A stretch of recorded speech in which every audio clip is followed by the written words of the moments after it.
Hello, bonjour. Welcome to the France 24 interview. With me here is François Gabart, the winner of the Vendee Globe. This is a around the world race, solo, unassisted. François, well done. You are 29. You're the youngest winner of this race. Yeah. How do you feel? You've been back on land? I'm good. Very happy to be back on the shore. You know, I love to be on the sea for sure, but I think I like the contrast and I love the life on shore. Thanks to the sea just before, and when I'm living on shore too long, I'm happy to go back to the sea. This is an extreme sport that many people don't know. Maybe they don't know what it's like to be on in the sea, especially alone. Yeah. Explain to us what a typical day is like, if there is a typical day. There's no typical day. We're just living with the weather, with the weather. So we don't have day. We just see the night, the sun coming back, but we just follow the race and follow the weather. And we cannot have a classic day as you could have when you're on shore. Which means it's quite difficult because the body needs to adapt to this. We sleep during the day, we sleep when we can. Very short period, we sleep 10 minutes, 15 minutes, maybe 1 hour sometimes, but when we're lucky. We just have to adapt all the time to the boat and the race, which means it's quite difficult because you get tired after a while, and you have to be in a good shape until the finishing line. So 78 days. It's short for going around the world, but it's quite long. You have to be in a good shape all the time. Absolutely. So tell us, we're gonna show the itinerary. Yeah. You started in France, right? Sable d'Olonne, western part of France. Yeah. And take us through exactly the itinerary, because you went around the world. Yes, we just go all the south. We just cross Atlantic, but from the north to the south. And when we arrive on the Southern Ocean, we just turn on the left and we just cross the Indian Ocean. We just go around on the south of Australia, New Zealand. We cross Pacific. We arrive on the Cape Horn on the south of America. And after we just come back to cross Atlantic. It's quite easy when you say it like this. You just go down and you just turn on the left and you come back. The thing is, in real life, it's a little bit more difficult to do. Absolutely. And talking about difficulty, you mentioned lack of sleep. Yeah. What do you do about food? How does this work? Tell us what it's like. We don't have the fresh food that you could enjoy when you're on the shore. We have dry food. The thing, we cannot have too much weight on the boat, so we just try to get to have the food as light as possible. So we have a lot of dry food, it's quite good now. It's better than the dry food from 20 years ago when it was just 1 or 2 meals.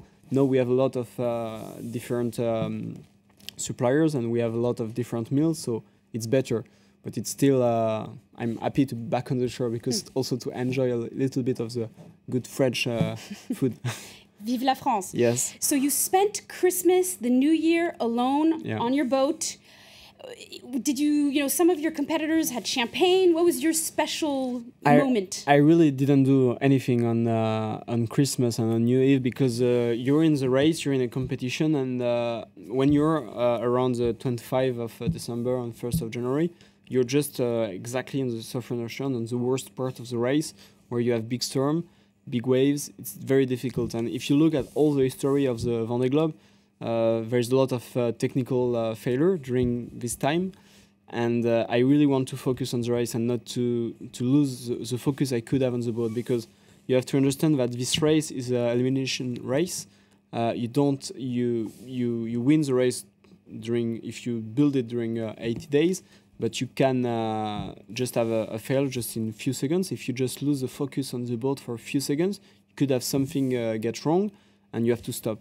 And I really didn't want to take any risk, and I really didn't want to, just to lose the focus on the boat. So I was on my race, and to be honest, I think that Christmas is a very good party when you just share it with all the people you could have, your family, your friends. And I was alone on the boat, so it was no point for me to have any party. Okay. again, I can't reiterate. You're saying lack of sleep, lots of mishaps. You said that you had, you said that some of the days you spent a lot of time repairing things. Yes, yeah. Tell us, not only do you have to stay on target, you know where you're going, you know where you have to do, but you're also constantly fixing things. Yes, how do you go about doing that when you have waves and bad weather and how you're multitasking? How do you multitask? You need to be multitask. In fact, you're doing a lot of different jobs on a boat like this.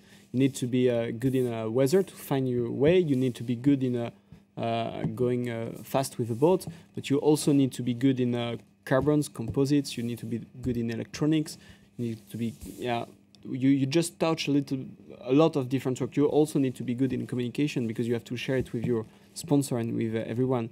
So it's I think we are doing maybe 100 jobs, and every day, all the time, you just switching from different jobs. And for me, it's very I like it because I just touch a little bit of a lot of things.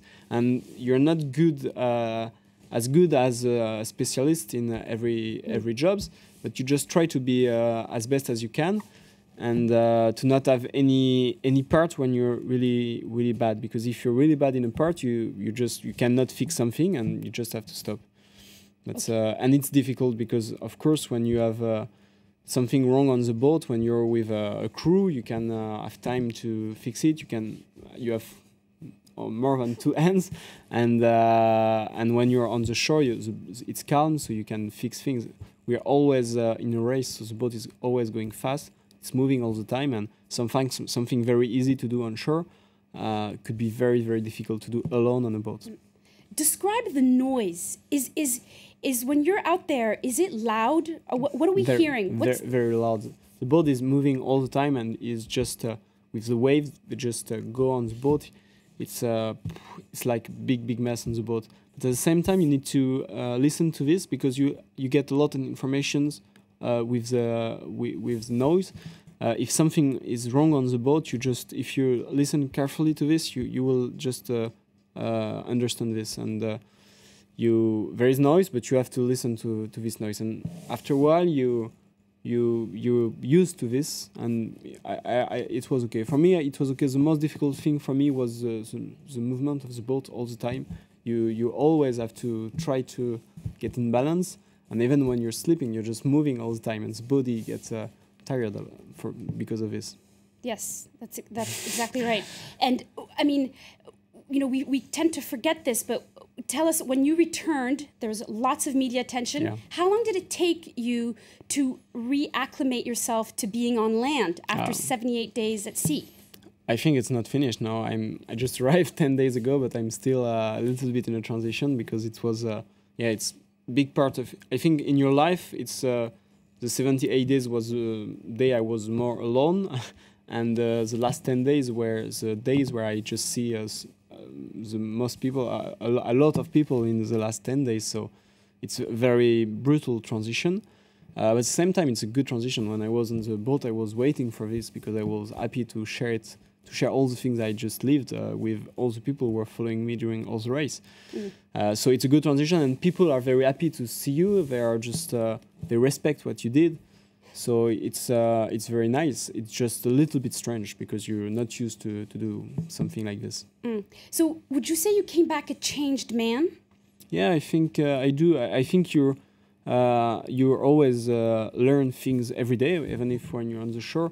And I think you're learning maybe more things on a boat, so you change a little bit more than when you're on the shore. And yeah, I hope I'm a little bit better. I think this at least. And I think I learn a lot of things. Yeah, absolutely, I'm sure of this. So you left your family, you left your girlfriend, your family, your son. How did you bear the departure? Was this kind of like this childhood dream, and you said, "Okay, honey, I've got to go. This dream. I've got this dream in me, and I'm capable of winning it."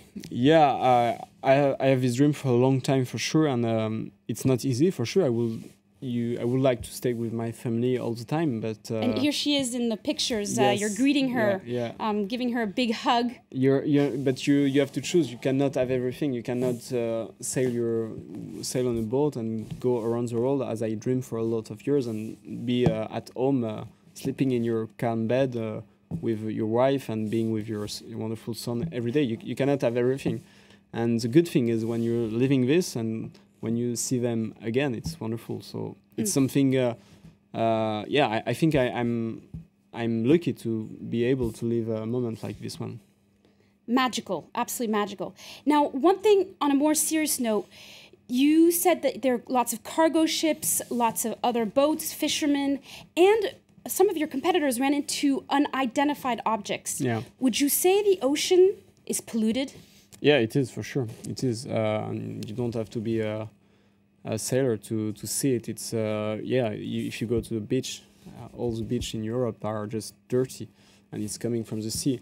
That's true, and we have to be careful. And maybe sailors that just living all the time with nature, with ocean, we just realize this. We also on this race, there is a lot of icebergs on the Southern Ocean, and it's. I'm not a specialist about it, but sure that it's getting warmer all everywhere, and we saw the world just changing, and it's not good.